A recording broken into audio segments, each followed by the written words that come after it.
Book Sic Percepliquis.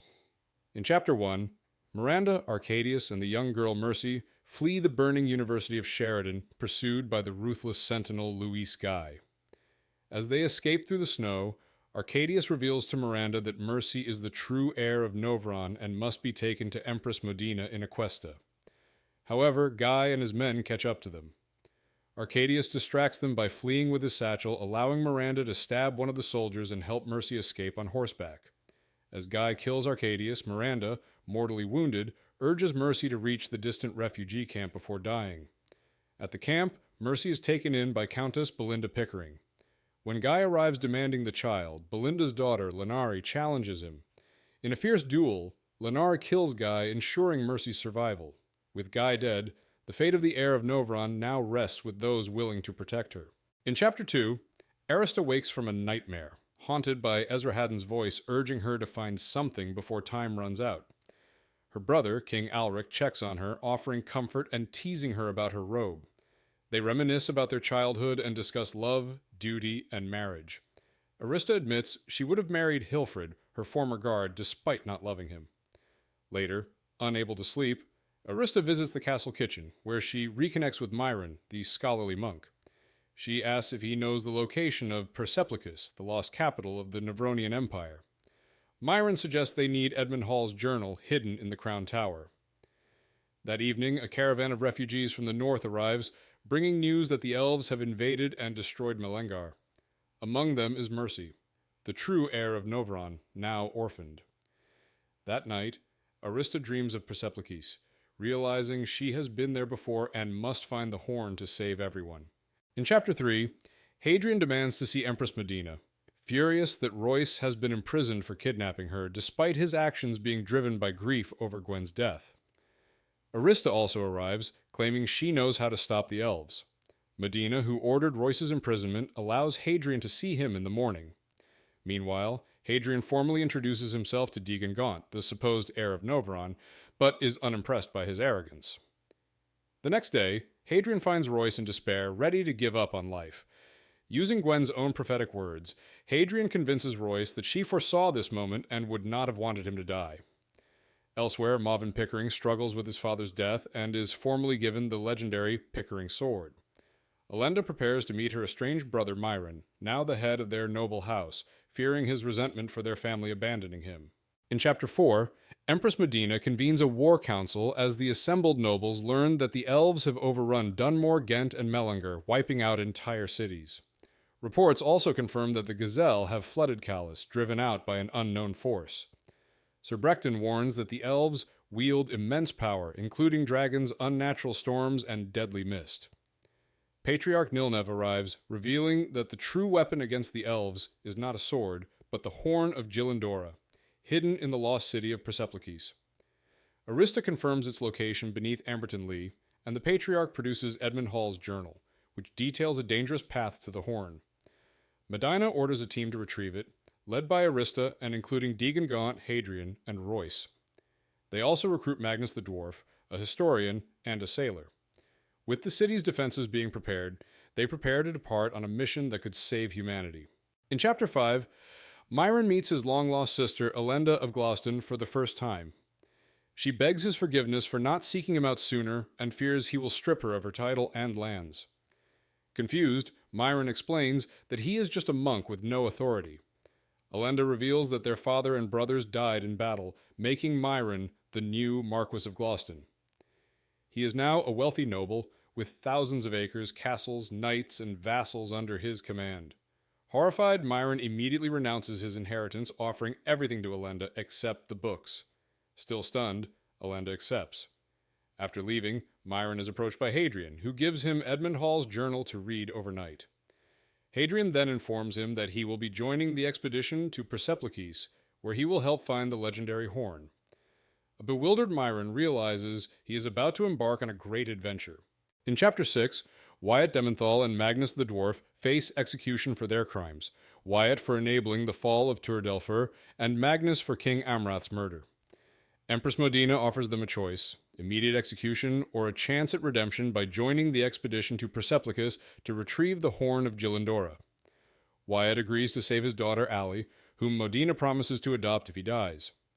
Magnus, wary of betrayal, accepts under the condition that he will be magically tracked. Modina warns them to keep their past secret from Royce and Hadrian, who will also be on the mission. Meanwhile, Hadrian visits Royce's cell, struggling to find the right words to convince him to join. In the end, he simply says, "I need your help. One last job."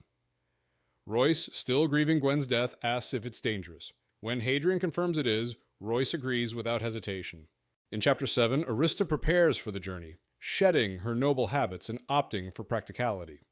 She selects a horse, Princess, for the trip, while the rest of the team gathers in the courtyard, including Hadrian, Royce, Alric, Mauvin, Magnus, Wyatt, Eldon, Gaunt, Myron, and a group of young squires. As they set out toward Amberton Lee, tensions arise. Gaunt refuses to sit beside Magnus, but Arista silences his complaints, asserting her authority. Alric insists they stop in Ratibor instead of pressing forward, hoping to establish his leadership over Arista. At the Laughing Gnome Inn, Arista is recognized and revered, receiving free lodging and a feast. During dinner, a local woman reveals Gaunt's past as a petty thief and con artist, exposing his deception about being a revolutionary leader. Meanwhile, Myron confronts Royce about his grief, forcing him to face his pain. Later, Gaunt manipulates Alric, stroking his ego and pitting him against Arista's authority. In Chapter 8, Arista dreams of an ancient attack on the Imperial Palace, where a sorceress sacrifices herself to save the Emperor's son. She awakens unsettled, gathers the group, and argues with Alric over leadership before they set out for Amberton Lee. Following an ancient road to Percepliquis, they reach a hilltop covered in ruins. Royce and Magnus locate an entrance to the underground city through a deep chasm. Using ropes, they descend in stages, battling icy ledges and fading light. Along the way, a swarm of bats erupts from below. At the bottom, they discover a massive pile of bat droppings swarming with carnivorous beetles. To clear a path, Arista unleashes fire magic, scorching the mound. The group crosses the now hardened surface and enters a dark crevice, pressing forward into the depths of Percepliquis. Hadrian reacts defensively when Magnus calls Arista a witch, revealing his loyalty. In Chapter 9, Mercy and Allie chase a mischievous raccoon through the castle, accidentally disrupting Empress Modina's war council. Modina, now a confident ruler, dismisses them kindly before turning to urgent matters. The elves have crossed the Galware River, confirming the Trent has fallen. She orders the evacuation of villages, destruction of bridges, and sealing of the northern pass, leaving only the southern route open for Arista.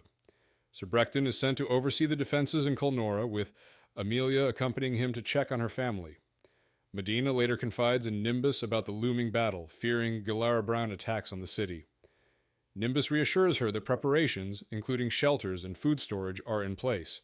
Despite the impending siege, she anxiously awaits news from Arista's expedition, recognizing that their success in retrieving the Horn of Gylindora may be their only hope for survival. In Chapter 10, Arista and the group navigate a series of tight, claustrophobic tunnels beneath Amberton Lee, following Magnus and Royce's lead. After hours of crawling, they emerge into a massive cavern illuminated by glowing worms, resembling a night sky. They camp on a stone ledge, exhausted and hungry. Arista has a vivid dream of a woman entrusting magical amulets to protect a young emperor's bloodline, swearing to one day restore the empire. After resting, the group resumes their descent. Magnus starts a fire using stones, revealing dwarven knowledge of underground flames. As they press forward, they encounter massive millipedes and snakes, unsettling the group. They reach a chamber with 3 tunnel choices and struggle to decide. Myron's reading of Edmund Hall's journal provides no clear answer, but Alric cleverly deduces that Hall sat on the most comfortable rock before choosing the narrow right-hand tunnel. Trusting his logic, the group proceeds forward. In Chapter 11, Monsignor Merton braves the freezing night to deliver a report to Patriarch Nilnev at the Imperial Basilica of Aquesta. The Patriarch, once imprisoned in the Crown Tower by Saldur and Galion, reveals that Empress Modina is not the true heir of Novron. Her claim was fabricated to create a false empire. However, he keeps this a secret to avoid being seen as a jealous old man. Merton reports Modina's extensive preparations, stockpiling food, constructing defenses, and sealing off the city except for the southern gate. The Patriarch dismisses these efforts as futile, warning that the real threat lies in Modina's quest for the Horn in Percepliquis. He reveals that the enemy has manipulated events for centuries to gain control of it. He has planted a traitor within Modina's team, poised to betray them. Before dismissing Merton, the Patriarch instructs him to pack lightly. They are both leaving soon. In Chapter 12, Royce leads the group deeper underground, tracking signs of previous expeditions. They find a Gazel warrior's anklet, confirming they are in dangerous territory. Gaunt attempts to convince Hadrian to support him as leader, criticizing Alric and Arista, but Hadrian punches him in response. The party reaches a hidden passage beneath a pile of rocks, marked with initials from past explorers, including Graven Dent and Tobus Rentinual, proving others have gone this way before. Descending, they discover an underground sea with waves, glowing algae, and the ruins of Percepliquis across the water. While searching for a way to cross, they find a beached Tenkin ship, the Harbinger, with the corpse of Bernie, a former crewman from the Emerald Storm. Wyatt determines the tide will free the ship in 6 hours. The group prepares it for departure, while Myron volunteers to bury Bernie's body before they set sail for Percepliquis. In Chapter 13, the Harbinger sets sail as the crew works to get it moving with makeshift equipment. Arista performs a ritual to guide the ship, but her power spirals out of control, resulting in whirlpools that destroy the Gazel ships chasing them. The crew survives, but the ship is severely damaged, with Arista feeling guilty for the destruction. As the ship drifts, Arista is comforted by Myron and others, who acknowledge her actions saved them, despite the chaos. The chapter then shifts to Arista in a dreamlike vision, where she faces Ulrich in the Imperial Palace, who reveals his disinterest in Venlin's cause and his belief in the invisible hand that controls fate. Arista tries to enlist his help, but Ulrich remains aloof, stating he only watches events unfold. Realizing Ulrich will not interfere, Arista prepares to confront Venlin alone to save the Emperor and the Empire. In Chapter 14, Modina, now Empress, conducts an audience with various individuals seeking assistance. She meets Bernard Green, a candlemaker who can't join a guild due to citizenship restrictions, and promises to address the issue. A scout named Tope Entwistle reports that the elves have not moved since the initial crossing, but the weather may have stalled their advance. He shares updates from Sir Marshal Brecton, confirming that all bridges and roads are sealed to prevent the elves' movement. Modina confronts Abner Galsworth, the city administrator, about overcrowded refugee conditions, insisting that all available space in the palace be used for shelter. Later, Modina reflects on the possibility of the elves attacking from the southeast, prompted by a child's dream. She deduces that the elves are wearing blue and gold uniforms, confirming their plans. With Breton's forces in danger, Modina prepares for the worst, resolved not to let her family perish again. In Chapter 15, the crew of the Harbinger reaches a mysterious cove near the ruins of Percepliquis. Wyatt and Eldon stay behind to repair the ship while the others explore the city. The ruins are awe-inspiring, with towering statues, colossal columns, and remnants of ancient buildings indicating the once great city.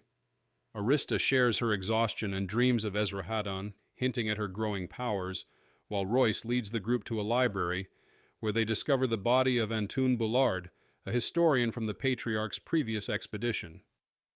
Bullard had written notes detailing the betrayal and demise of his group, as well as cryptic references to Moendule of the Miraliath, an elven mage.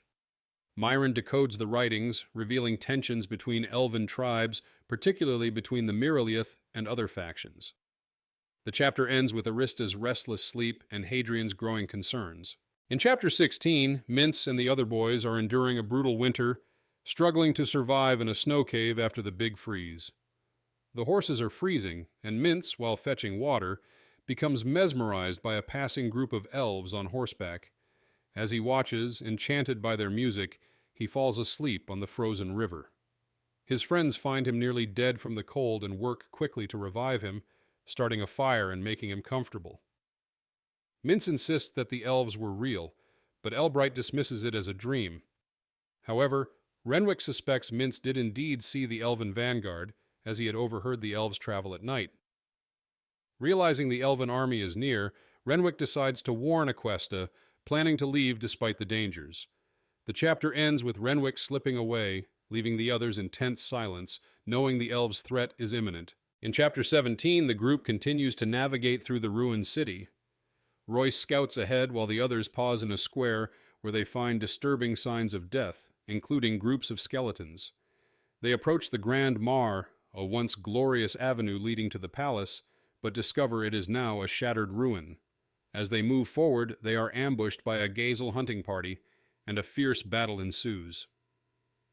Hadrian and Royce fight off several Gazel, but the threat remains.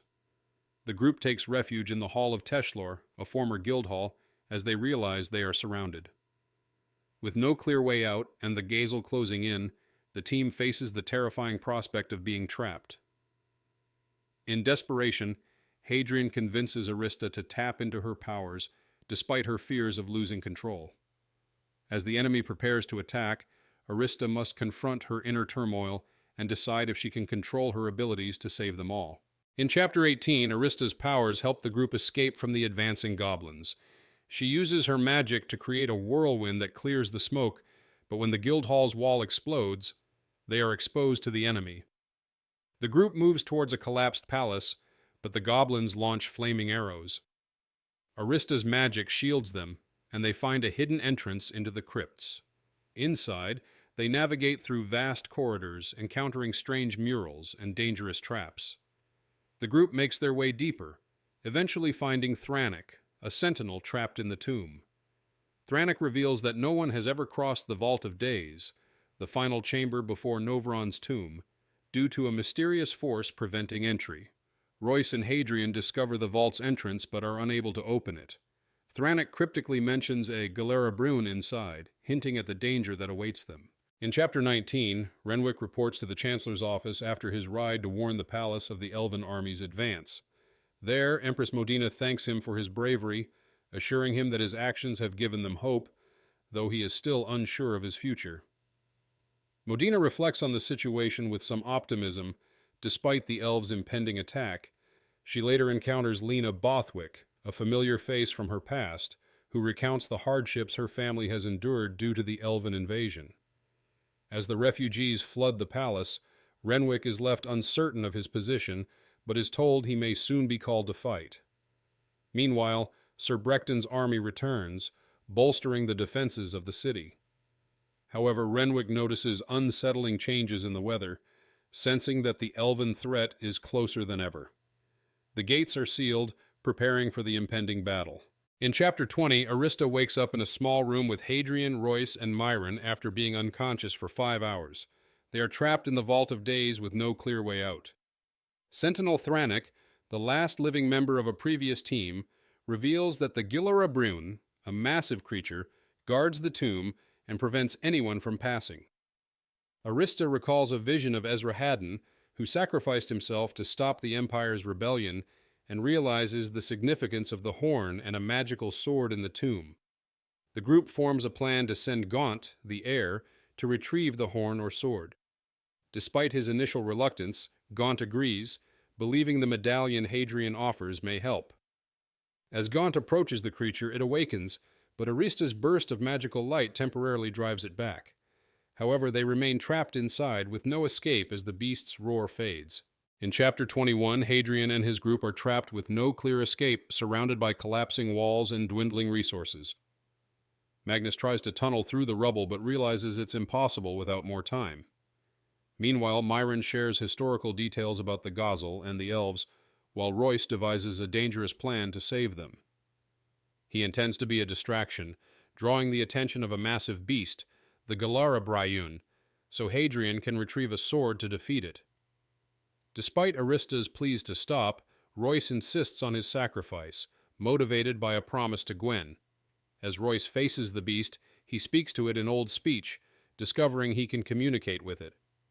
Using this newfound ability, Royce commands the creature to allow their passage, leading the group to safety. Royce's plan succeeds, but the tension remains as they face even greater challenges ahead. In Chapter 22, the group enters Novron's tomb, discovering its grand contents, including gold artifacts, statues, and a sarcophagus. They find Novron's remarkably preserved body, revealing that he was, in fact, an elf, not a man. The group is struck by the implications, especially regarding the long-hidden truth about Novron's heritage and the elven origins of the imperial family. They also uncover a horn, which was believed to be a powerful artifact but is revealed to be used for ceremonial challenges for leadership. Gaunt inadvertently blows it, triggering an ancient challenge, but it doesn't immediately resolve their situation. They mourn Alric's death with a formal funeral, laying him to rest in the tomb. Arista, overwhelmed by grief and despair, isolates herself and cries, feeling hopeless about their fate as they remain trapped, awaiting an uncertain future. In Chapter 23, Renwick dons armor for the impending battle, becoming more involved in the defense of the city. He joins Sir Brecton and soldiers on the southern gate, preparing for the elven assault. Renwick meets Prince Rudolph, who casually discusses the looming threat, while the Empress, Modina, gives a powerful speech rallying her forces, revealing her painful past and determination to protect the people. As the elves arrive in full force with hundreds of soldiers and terrifying winged creatures, the city is soon overwhelmed. Renwick is knocked from the battlements by the chaos, only to find himself amidst burning destruction. Amidst the devastation, Modina's leadership shines as she guides the frightened citizens and soldiers, declaring her resolve to fight for her people.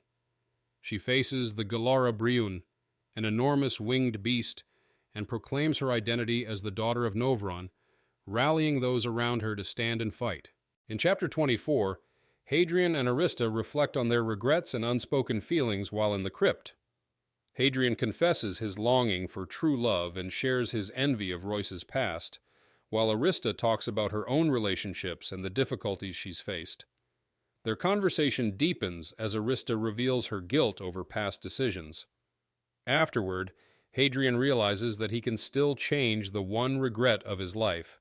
Meanwhile, the group faces the chaos of the tomb as they discover that Royce has created a tunnel to escape.